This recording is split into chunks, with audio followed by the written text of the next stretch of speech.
Hello everyone, welcome back to my channel. তো আপনারা কেমন আছেন? আমরা আলহামদুলিল্লাহ ভালো আছি। তো আজকে হাজির জনপ্রিয় অভিনেত্রী নুসরাত ফারিয়ার অতীত এবং বর্তমান জীবন নিয়ে। তো সাথে থাকুন। অভিনেত্রীদের মধ্যে নুসরাত ফারিয়ার এত বেশি জনপ্রিয়তার কারণ তার অসাধারণ অভিনয়, নাচের দক্ষতা, সর্বোপরি তার স্মার্টনেসের জন্য। বাংলাদেশের জার্জ মাল্টিমিডিয়ার কর্ণধার আব্দুল আজিজ নিজেই বলেছেন, ফারিয়া এমন একজন নায়িকা, শুধু তার নামের উপরেই 50 লক্ষ টাকা সেল হয় একটি সিনেমা। তো বন্ধুরা, আজ আমরা জানতে চলেছি সেই বহুল আলোচিত নুসরাত ফারিয়ার অতীত এবং বর্তমান জীবন কাহিনী। 2013 সালে নুসরাত ফারিয়াকে একটি গানের মিউজিক ভিডিওতে দেখা যায় এবং 2013 সালে বিভিন্ন টিভি চ্যানেলের শোগুলো উপস্থাপনা করতেন।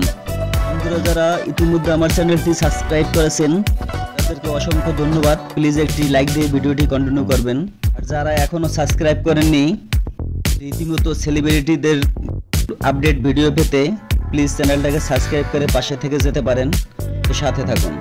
2014 সালে চ্যানেল আইয়ের hair and handsome the ultimate ম্যানের উপস্থাপক ছিলেন নুসরাত ফারিয়া। 2015 সালে আরটিভিতে লেট নাইট কফি নামক একটি শোয়ের হোস্ট ছিলেন তিনি।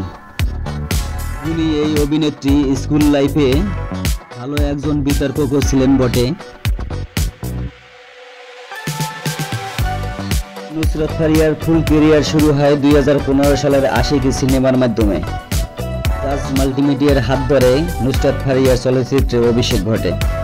বাংলাদেশ ভারত যৌথভাবে নির্মিত এই সিনেমার বিপরীতে নায়ক ছিলেন অঙ্কুশ হাজরা। পরবর্তী বছর 2016 সালে নুসরাত ফারিয়া হিরো 420 সিনেমায় অভিনয় করেন। এটিও ছিল একটি বাংলাদেশ ভারত যৌথ প্রযোজনার সিনেমা। নতুন হিসাবে নুসরাত ফারিয়া পরে দুটি সিনেমাতে বেশ ভালো দর্শক জনপ্রিয়তা পেয়ে যান। একই বছর 2016 সালে বাদশা দ্য ডন সিনেমাতে অভিনয় করেন। বাংলাদেশ ভারত প্রযোজনায় এই সিনেমার ফারিয়ার বিপরীতে হিরো ছিলেন কলকাতার সুপারস্টার জিৎ। নুসরাত ফারিয়া বাংলাদেশের এমন একজন নায়িকা যিনি ম্যাক্সিমাম জয়েন্ট ফ্রেন্ডসের সিনেমা করার সুযোগ পেয়েছেন। 2017 সালে প্রেমী ও প্রেমা সিনেমাতে অভিনয় করেন নুসরাত ফারিয়া। তার বিপরীতে নায়ক ছিল বাংলাদেশের আরিফিন শুভ। 2017 সালে আরও একটি ছবি মুক্তি পায়। ওই সিনেমার নাম ছিল দেত্তারিকা। ওই সিনেমার হিরো ছিল আরিফিন শুভ। 2017 সালে জয়েন্টস প্রযোজনায় বস 2 আরও একটি সিনেমায় কাজ করার সুযোগ পান নুসরাত ফারিয়া। ওই সিনেমার ইয়ারা মেহেরবান গানটি চারদিকে প্রচণ্ড আলোচিত হওয়া একটি গান। এই গানের নাচটি সারা বিশ্বে ভক্তদের মন জয় করে নিয়েছে।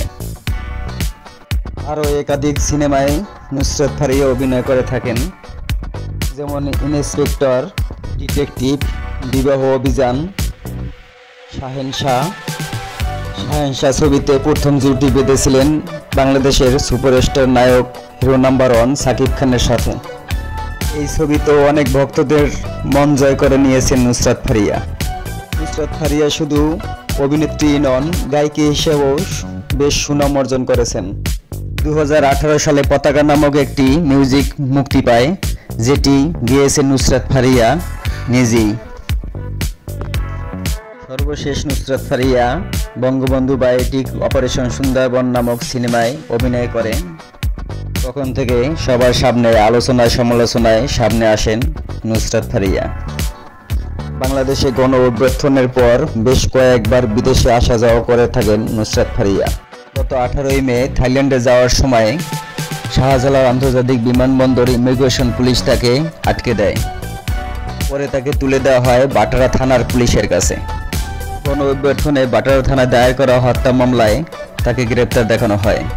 207 নম্বর ব্যক্তি হিসেবে তার মামলায় এজাহারে নাম রয়েছে।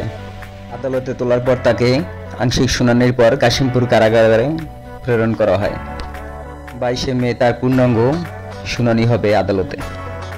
তবে একদিন আগে 21 মে বিশেষ আদালতে ফারিয়ার জামিন মিলে তার দুঃসম্পর্কের বোন লামিয়া নিতে আসছে জামিনের কাগজ নিয়ে কাশিমপুর কারাগারে। এই ছিল বন্ধুরা আজকের ব্লগ। সবাই ভালো থাকবেন, সুস্থ থাকবেন। আল্লাহ হাফেজ।